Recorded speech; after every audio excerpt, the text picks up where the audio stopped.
Welcome to Upon Further Review, where today we're looking at the 1954 classic Gojira, better known to Western audiences as Godzilla.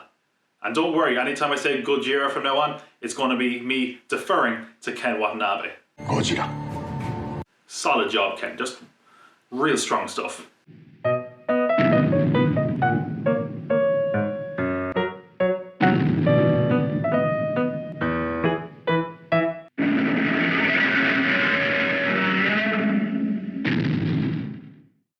Hey, real quick, what pops into your head when I say Godzilla?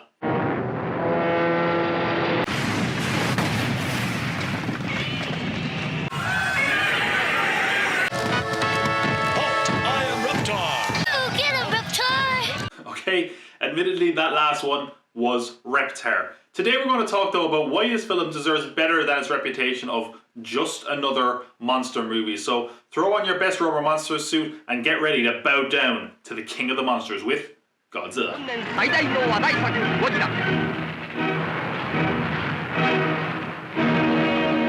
Godzilla as a movie series sort of weirdly reminds me of Rambo. Like, for example, when you think of Rambo, what do you think of?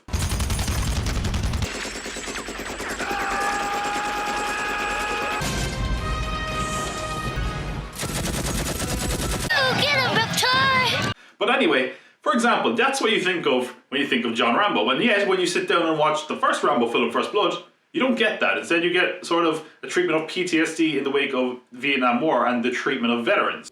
Protesting me, spitting, calling me baby killer and all kinds of vile crap? Who are they to protest me, huh? Who are they? Unless they've been me, I've been there. Much in the same way, when you sit down to watch the first Godzilla film, you're not getting a film that's all about the monster smashing up cities. Instead, it's an insight into Japan post-World War II and a city struggling with the trauma they felt in the wake of nuclear bombs. Which brings us to one of the common thoughts regarding Godzilla, that he represents the nuclear bomb, which is true, but it's also something of a broad oversimplification. For example, Godzilla is awoken by nuclear fallout as a result of an American bombing, and in that regard, Japan can almost empathize with them because, of course, they were also subject to nuclear attacks at the hands of Americans. Now, you could extend this even further to say that Godzilla represents the trauma of not just the devastation of the initial bombing, but also the impact it would have after the war years. Interesting then that in comparison to atomic monsters from American cinema, that he has more humanity. The creature from the Black Lagoon. Them. Beast from 20,000 fathoms. All named not to highlight their humanity, but instead the threat that they impose. Compare this to the monsters then in the Godzilla universe, who have their own names and distinct personalities. They're monsters that Japanese people could understand, or at the very least, sympathize with. It's why Godzilla has gone from being a hero to a villain at times. And in that regard, perhaps you could extend it to an analogy of them learning to live and endure the pain that the bomb caused, and even thriving despite it.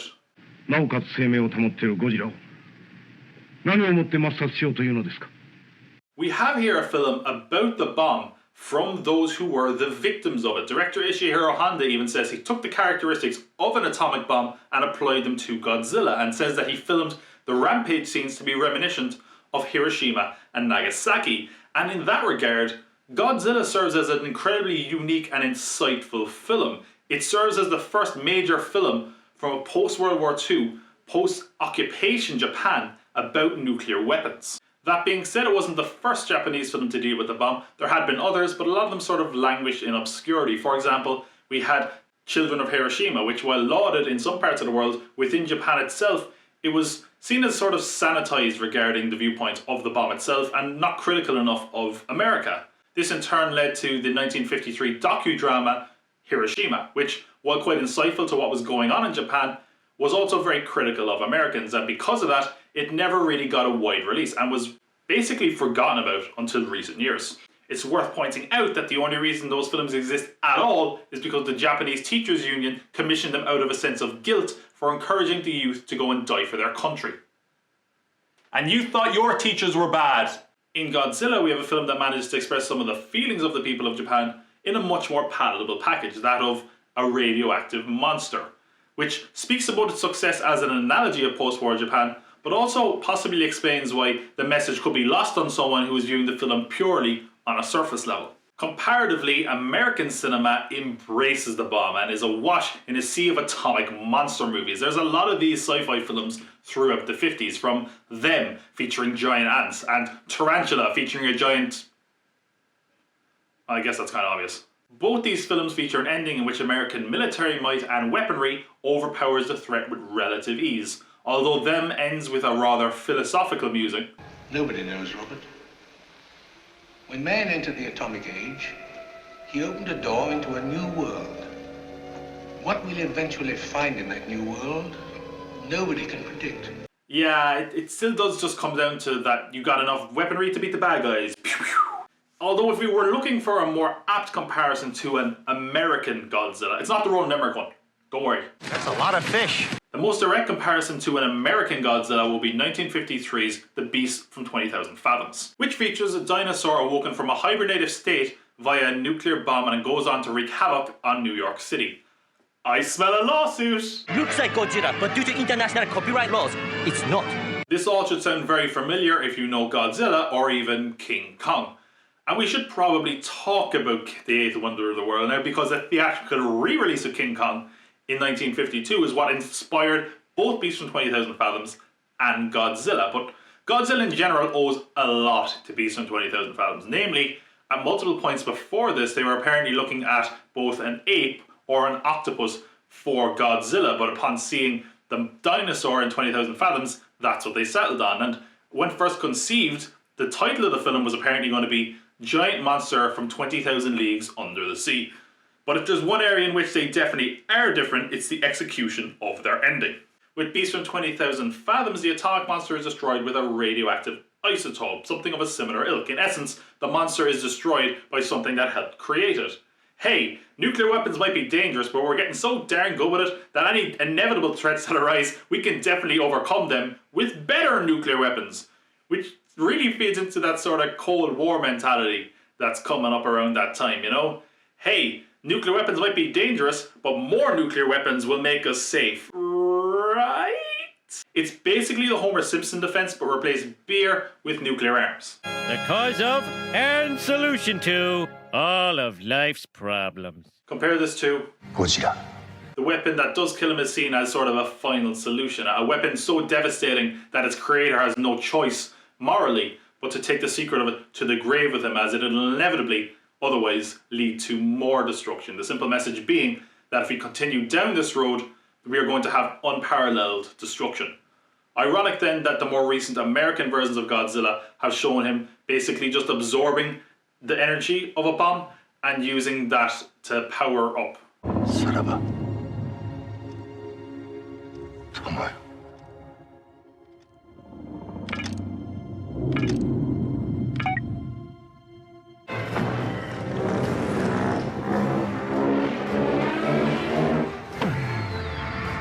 Many Zilla films instead seek to find a solution. What does Godzilla actually want? Or else they find a way of possibly subduing him, which is not the case in the American counterparts. In many of the American atomic monster movies, the military and their arsenal generally are enough to overcome the threat they help create. Godzilla, on the other hand, seems to squash the army whenever he gets a chance. It's become something of a running joke, which could be potentially viewed as Japan learning to live with the consequences of their actions that help lead to the creation of this monster. In essence, they have to learn to live with the scars of Hiroshima and Nagasaki.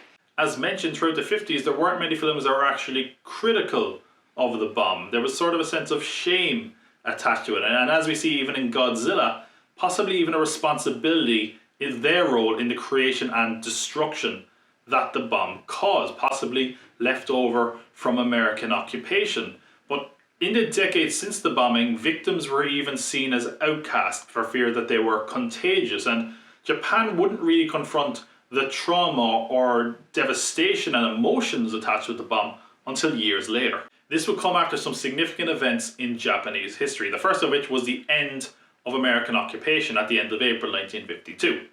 During occupation, there was a real push of Western ideology, and the bomb in particular was a taboo subject. But we should also point out that just because American occupation was over that didn't mean America was no longer testing atomic weaponry, and one subsequent test actually had a major impact on Japan. The same year that Godzilla was released, we had the Lucky Dragon fishing boat incident, which actually inspired the opening of Godzilla. What happened is that a miscalculated H-bomb test on the Marshall Islands left hundreds of islanders exposed to nuclear fallout. But crucially, a Japanese fishing vessel was also hit by nuclear fallout, leaving one of the crew members dead. And to make matters worse and adding to the hysteria, it is suspected that fish from the incident actually made its way into Japanese fish markets. For almost a decade, Japan had tried to move on from Hiroshima and Nagasaki. Victims were cast aside and the topic wasn't really discussed.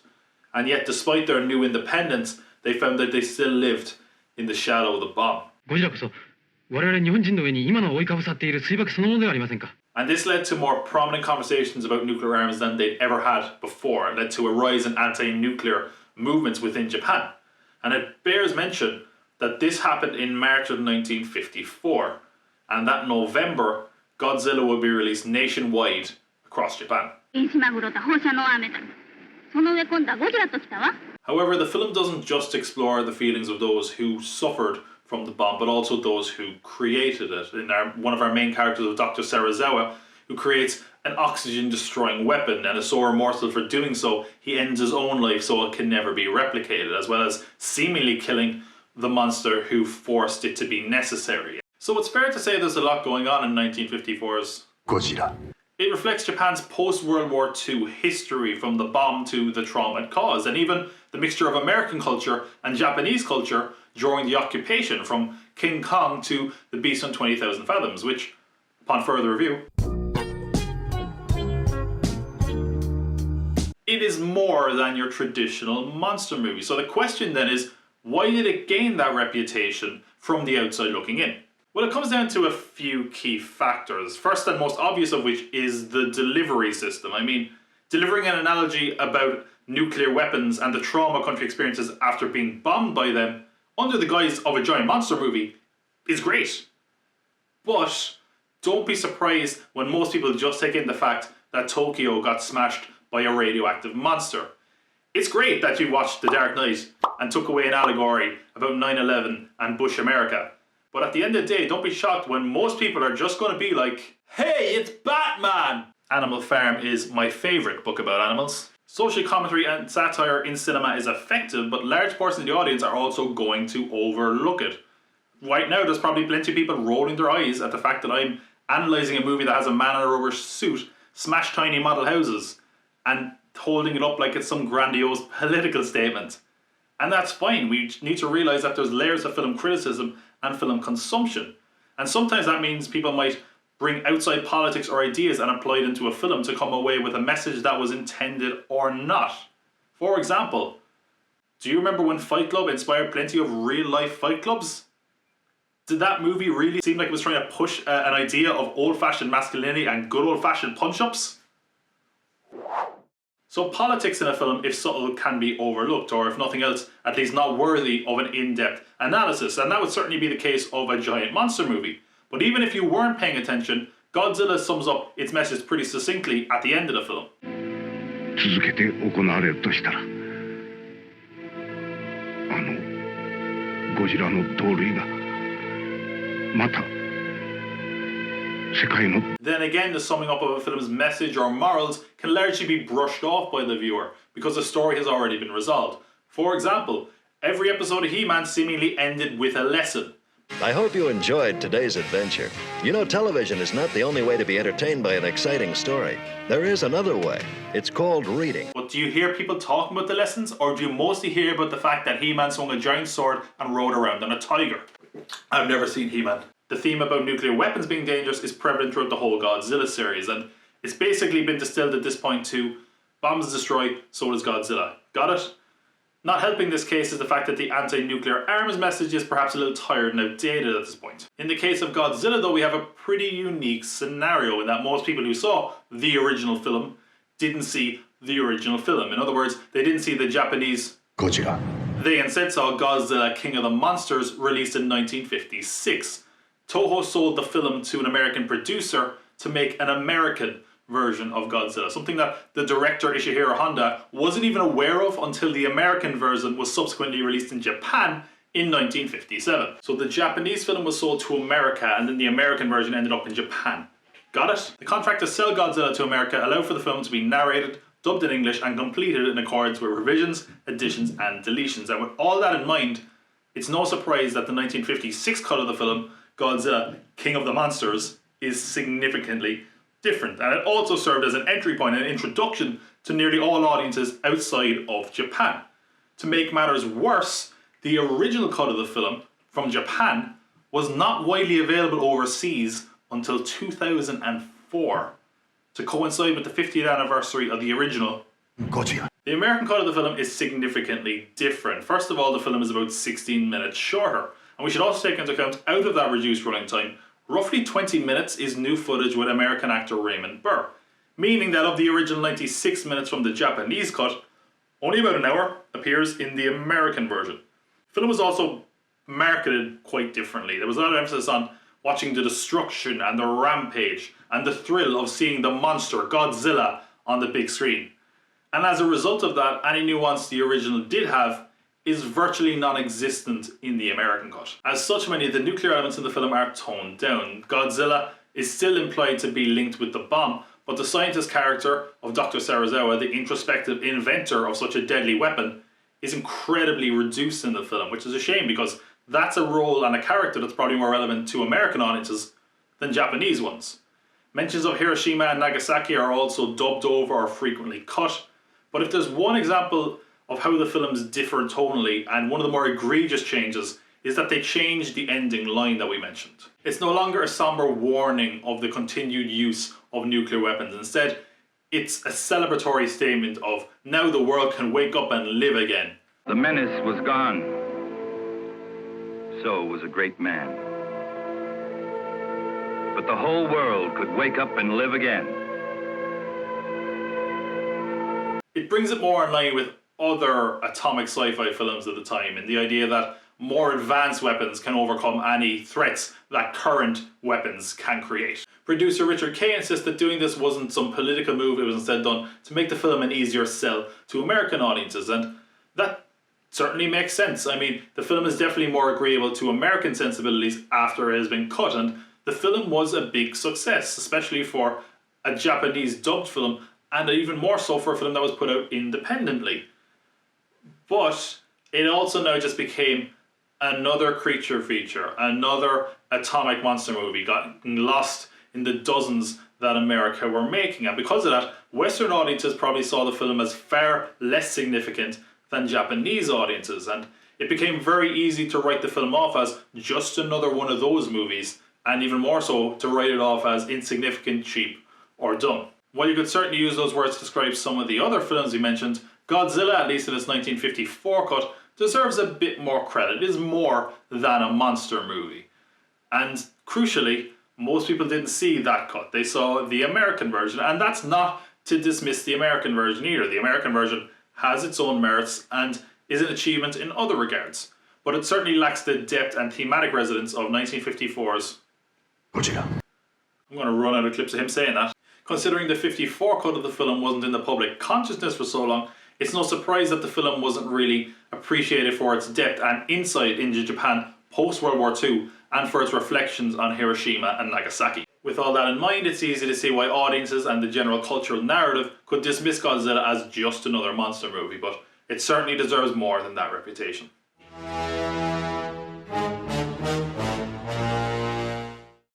Watching it with a more analytical approach, you can see how it's a commentary on a country trying to make sense of the devastation they've suffered at the hands of nuclear weapons.